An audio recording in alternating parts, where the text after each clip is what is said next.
All right, let's talk to the Diddy.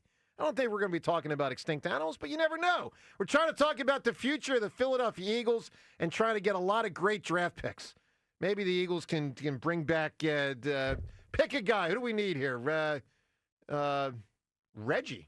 Yeah, sure. How about Dawkins? We need a starting safety. How about that? All right, that'd be helpful. Let's get to the Diddy. We haven't talked to Ray for maybe about a month or more. Mr. Ray Didinger. Ray Diddy, how are you, sir? Doing very well, Joe. We haven't spoken since the week after Super Bowl. I thought that. Yeah. Yeah, so it's been like 2 months. Wow. How you been, Ray? How's life? You doing good? Oh, it's great. I mean, my wife and I just came back. We had a lovely trip to Italy, and we just got back on Sunday night. Where did you go in Italy, Ray? We went to Bologna and the area, the country all around Bologna. Last year we went to Bergamo, and the year before that we did a few other places. We've done Tuscany. Italy's like our happy place. That's where we go when we need a vacation. It's really a lovely country, beautiful people, beautiful way of life. It's just a great escape. So we're back and feeling pretty good about it. Good. Gorgeous. That's great, Ray. So, Ray, you step back in with the Phils obviously off to a good start, Sixers and Flyers limping to the end, and an NFL draft that is now just 16 days away. So let's get to the draft, Ray. Let's start actually before the draft. Let me just get your opinion because it kind of shapes the draft. Since we haven't talked to you since free agency, your level of concern with how much the Eagles lost. I was more concerned than others here. Obviously, there's still a tremendous amount of talent left, but I think they lost a solid chunk of the defense. How concerned are you with what they lost? Then we'll get to the draft. Mildly, but not over. Not tremendously. I mean, you first of all, you knew it was coming. You could almost look at the roster the night of the Super Bowl and just start circling names and saying, okay, probably not back. I mean, none of it was a shock. At least it wasn't to me. You don't like to lose good players. I mean, that's just obvious on its face. But you knew it was coming. The fact is, this team has so much depth, and the other part of it is you have so many draft picks coming up. You have a lot of ability to wheel and deal in this draft, and a lot of really good players coming out in this draft. So I feel, I'm sorry. Am I sorry to see some of these guys go? Yeah, I am, because we just saw probably the best team in Eagles history play in the Super Bowl. But you lost some guys, and there's the other part of it, which I think that change. As much as you say that team was great, and it was. You understand that things have to change from year to year. And sometimes the worst thing you can do is try and keep everybody. We've seen teams in this city do that before. Win a championship and then just keep the same cast in place and just say, let's run it back again. Because it worked last year. And sometimes you have to change. Sometimes it's necessary, and sometimes it's actually good. And I think that this team is deep enough and strong enough and well-managed enough that they can weather it. And with 20 draft picks in the next 2 years, they're in an opportunity to actually, I think, get better. But the key is they have to make the right decisions beginning in 3 weeks with this draft. But it's a really good draft, and there's some really good players there. And if the Eagles go, and they're going to have the picks to go hunting for them, if they bring back the right guys, I think the Eagles will be just fine. So let's talk about that draft then, Ray. So we had a poll a few weeks ago, and all of these positions got votes amongst our listeners for biggest area of need. And I'm curious which you think it is. Safety was on the poll. Edge rusher was on that poll. Defensive tackle was on that poll. Tight end, obviously, remains a mystery because we don't know the outcome of the Goedert thing, but they may need a new starting tight end. Mm-hmm. Reuben Frank even said to us he thinks there's more likelihood that they draft an O-lineman in the first round to get Steen out of there and have a tackle that can play guard and then be a future tackle after Mulata and Lane are done, but a starter in year one as a guard. What is your sense of the biggest area of need for this football team? I would say edge rusher. I would say edge rusher. Safety is, I would like to go get a safety too. And you obviously want to fortify your offensive line. And the good news is there's some good players there in all of those areas, so that's good. But I think edge rusher, I really do. I mean, you've lost Sweat, and BG's gone. Neither surprising, but the fact is you do have to replace them. And as important as edge rushers are for every team, I mean, look around. Every team wants more edge rushers. You just do. I mean, that's just the way the game works. But this team especially, because you saw, if we learned anything about Vic Fangio this year, it's that he doesn't like to blitz. He wants to get his pressure, but he needs to get his pressure from the guys up front, and that's how you won the Super Bowl, for God's sakes. So you need those. You need to find those guys. You really do. And so if you're going to let Vic play his game to its fullest, you need to keep that front strong. And I think that, defensive tackle, could you use one of those? Yeah, you could, because Milton Williams came on and was a real force by the end of the year. But right now, first of all, I'm thinking edge rushers. And the good thing is, if we're going to be talking about those two areas, edge rushers and interior defensive linemen, man, there are a ton of them in this draft. By my count, and I was just, like I said, I was just back from Italy, so I went back and I was pulling out my notes that I was compiling before I left. And I counted it up about defensive linemen. And out of my top 50 players that I have in this total draft, I'll tell you how many of them I have on the defensive line. 1, 2, 3, 4, 6, 18. Wow, that's a lot. That's a lot. 18 of my top 50 players are either edge rushers or interior defensive linemen. That's how strong this draft is at the top of the talent level. So that's why I'm thinking defensive line. I'm thinking edge rusher specifically, and there are some really, really good ones. I mean, I am head over heels in love with Mike Green. Look, he's not going to fall to you at 32. I mean, there's no way. The Eagles got real lucky last year because Quinyon Mitchell, who never should have gotten to 22, did. But I don't think you're going to get that lucky that Mike Green is going to fall to you at 32. If you ask me who's my number one guy, last year, if you remember, we had this conversation before the draft, and I said Quinyon Mitchell was my number one guy. Well, this year my number one guy is Mike Green, and if you're as high on him as I am, you're going to have to move up from 32 to go get him, probably somewhere in the teens. But the fact is, with all the draft picks you have both this year and next year, that's doable. So what about the Azeez Ojulari? What can you tell us about our addition from the New York Giants? Has been very impressive when he's played, but has had injury issues. But is a very explosive player. Staying on the field is a question. I mean, he was a guy that showed a lot of talent in college. So the success that he's had when he's been able to play has not been surprising because he has that kind of talent. Mm-hmm. But I don't know if you can count on him just based on the durability factor. But when he plays, he's a good player. But I would, there's some people who are talking about Huff. Maybe give him another chance. I don't want to be counting on him, and nor do I want to be counting on Ojulari. I just don't think you can. I think you have to go into this offseason. You have to go into this draft in particular with the idea that you got to go get somebody who's a really good player and somebody who you feel has the talent and also the ability to step right in and play this year. Because if you're going to get that pass rush from your front, which is what Vic really needs to be successful, you're going to have to make it better than what it is right now.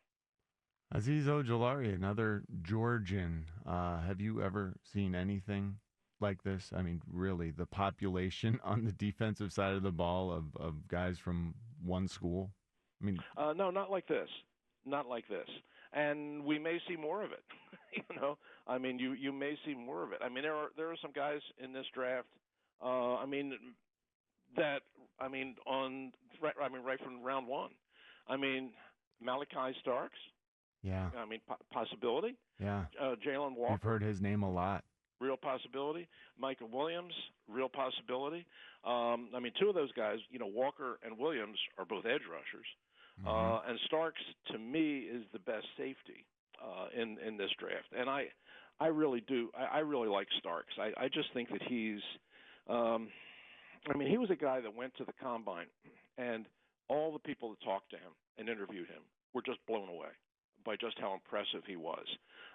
Has a lot of the same qualities that a lot of the other Georgia guys had shown in their meetings with the NFL people. I mean, the N'Kobe Deans and all those guys, Nolan Smith, when they did their interviews. I mean, people came away shaking their heads saying, "I can't believe how sharp these guys are. I can't believe how smart these guys are. I can't believe how competitive these guys are." And also came away saying, "I see why these guys won back-to-back national championships. With these guys on your defense, yeah, you're going to win with these guys." And Starks is cut from that same mold. I mean, he went to the Combine and he did everything. And to me, I like that. When I'm evaluating players, I know most guys, at the advice of their agent, go to the Combine and they pick and choose about what they're going to do. Some guys don't do anything other than the interviews, and step on the scale and get measured, and they'll sit down to do an interview. But as far as actually getting on the field and doing anything, no. I'm going to wait for my pro day. Starks did everything. I mean, Starks did, what do you want me to do next? I like that. Yeah. I like the fact that a guy has that much Nothing confidence. to hide. Yeah. I like the fact that a guy has that much confidence, and a guy isn't afraid to go out and compete. Yeah. Ultimately, that's what this is. Ultimately, that's what this is all about. Ultimately, you're drafting these guys to do what? To go compete. Yep. Okay. Show me now your willingness to do that. To me, that's a good place to start. Ray, is Keely Ringo ready to start on the outside for the Eagles, or is Adoree Jackson going to finally realize his first-round pedigree and be a mainstay on the defensive side for us? I think it's going to be. I don't know exactly what Nick and Vic's approaches are going to be there. My guess is, or what I would do is, I'd just say, okay, guys, there's the job. Go compete. Best man win. I think they're both. I think that Ringo is the guy I would probably give the first shot to, because I think the potential is there for him to be very good. If you're talking about the package of a guy to play that position in today's NFL, he's it in terms of his size, his strength, his everything. I mean, his tools are that good. And he has the advantage of being a bigger man than most of the corners that are out there. He has the ability to be really, really good. He is big. He just has to get smarter about how he plays. He has to take the mistakes out of his game. But that's just good coaching and experience and opportunity. And I would give him that opportunity first. If it doesn't work out, if you go through training camp and he's still making mental mistakes and he's still giving up big plays that he shouldn't, and gambling too much and getting burned. If you can't coach him through all that stuff to a level where you're confident that he's ready to be that guy, then you've got Adoree Jackson, who has been there and done that, and then you can go with him. But if you're asking me how I would approach it, I would give Ringo the first shot at the job, because there's no doubt in my mind he has the physical ability to be really good. Ray Didinger here with us on WIP. 16 days out to the NFL draft, so a draft preview, but also looking back to free agency, because that plays a part in this. So, Ray, let's talk about D-tackle, and let's talk about Jordan Davis, because obviously part of the strategy has to be, what do I have, what do I need? So, we know they've got an all-timer, it looks like, in Jalen Carter, and we like this Ajomo guy. And they've lost a lot in the last – you go a couple years. They've lost Hargrave. They've lost Cox inside. Milton Williams was a guy that would play inside. Brandon Graham sometime would be inside. So they've lost a lot. What do they have in Jordan Davis, Ray? Because the optimist would say, I got him under contract for 2 more years if I want, and I don't need to go force something there in the draft. But I got to tell you, Ray, I'm not a Jordan Davis believer. He doesn't play enough snaps for me. Where do you stand on him and what that represents for need for this draft? I have been and I remain to be pretty high on Jordan Davis. I really am. I know your concerns about him. Yeah. But I think he's a better player than I think he's a better player than you think. I certainly think he's a better player than you than you say. Would I like to see him pick up his level of play? Yeah, somewhat. Would I like to see him do what Jalen Carter did this year, which is go from a 40 40% snap guy to an 85% snap guy? We saw Carter do it. Would I like to see Davis be able to do that? Yeah, I would. But I've seen some improvement in his game, and I think for what you need him to do and what you're going to ask him to do, he can do that, and I think he will. I hope that he takes a step forward, and I expect that he will.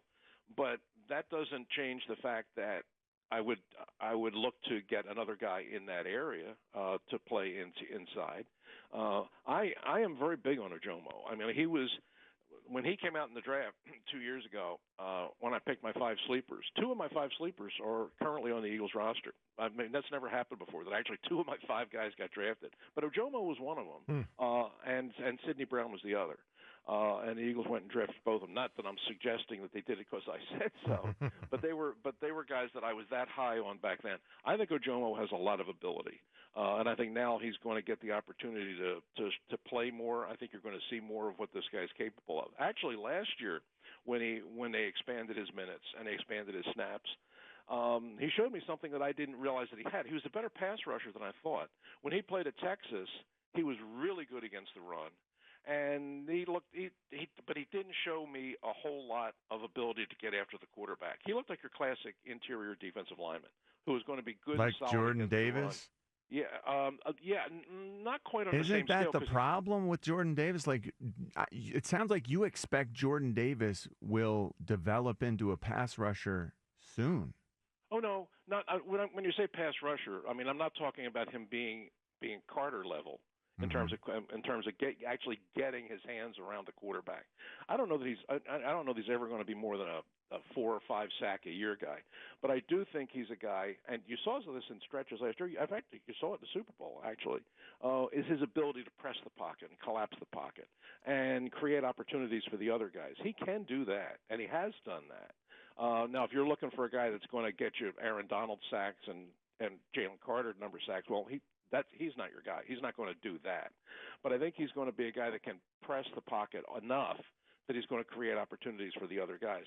And Ojomo last year showed me the ability to do that more than I thought. I mean, he's developed some more moves, and I think he's developing some confidence, a confidence level in his own skills that, hey, I can do this. At Texas, they really made him kind of more of a stay-at-home kind of player, and he did that very well.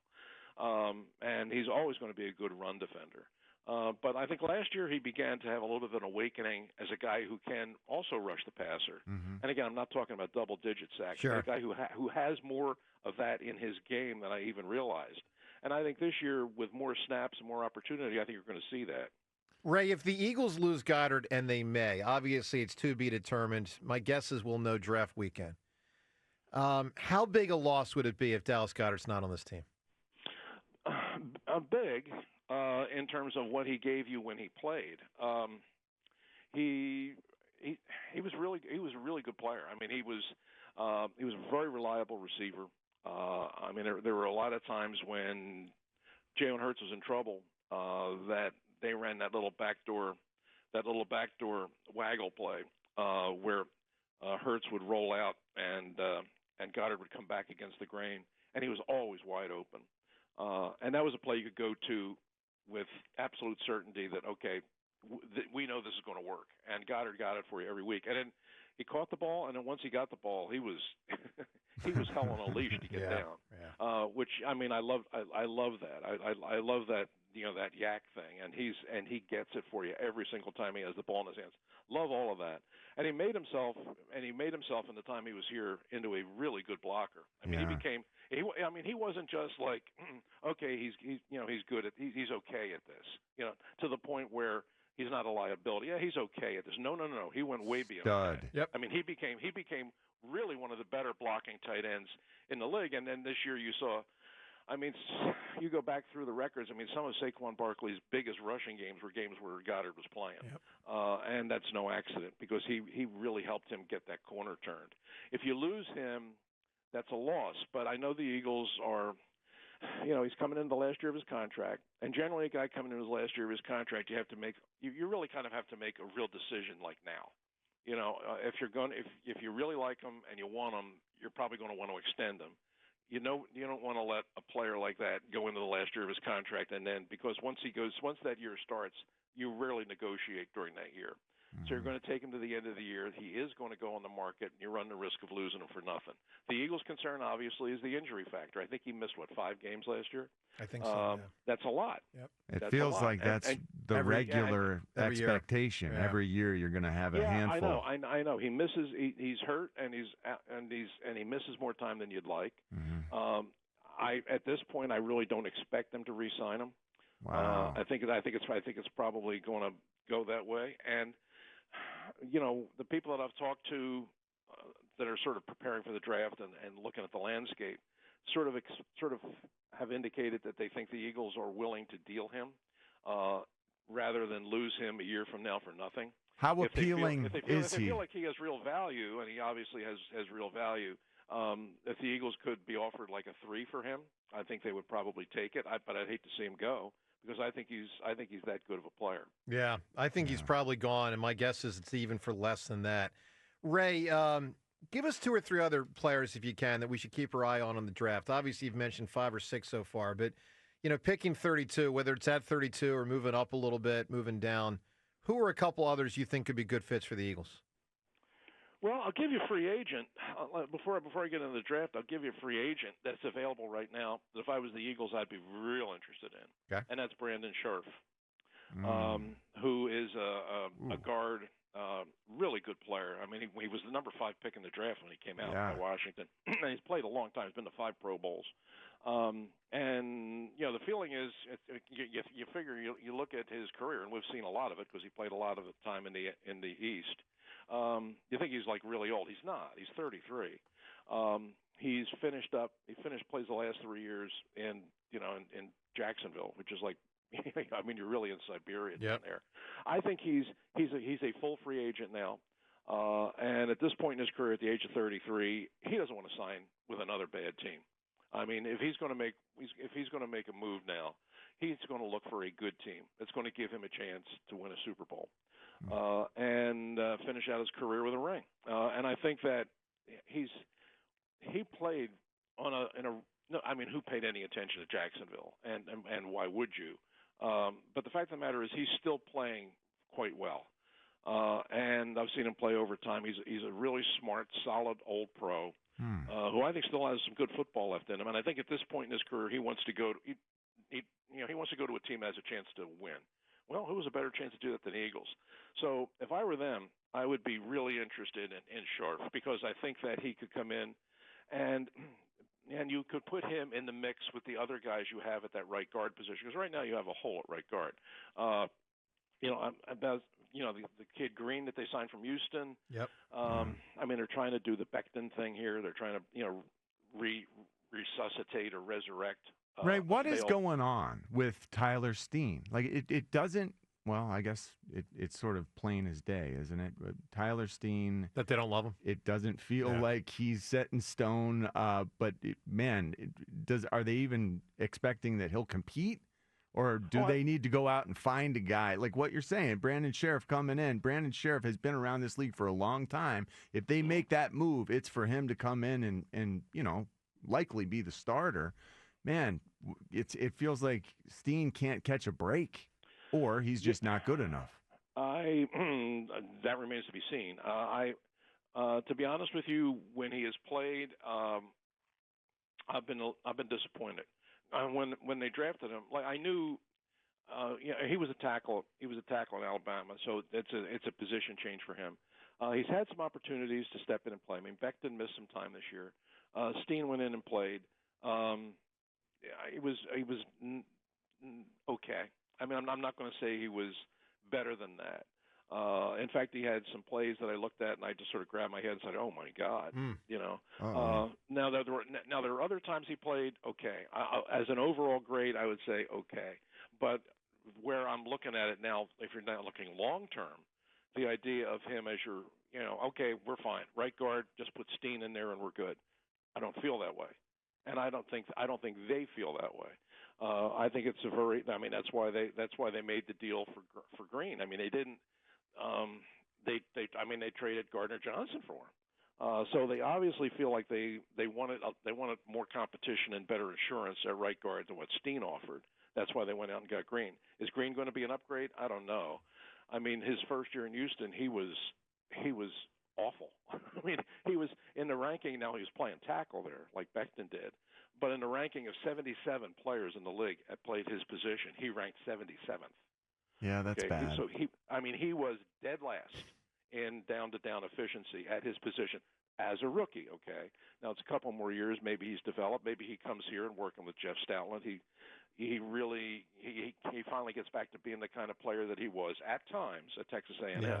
But right now he hasn't shown it. Yeah. Ray, final thing here. So last year the Eagles clobbered the division, clobbered the whole league. But with that said, we did see a shift in the division with Jaden Daniels drafted by Washington that could have an impact on the next 10 to 15 years in the NFC East. I'm curious on the Shedeur Sanders thing with the Giants.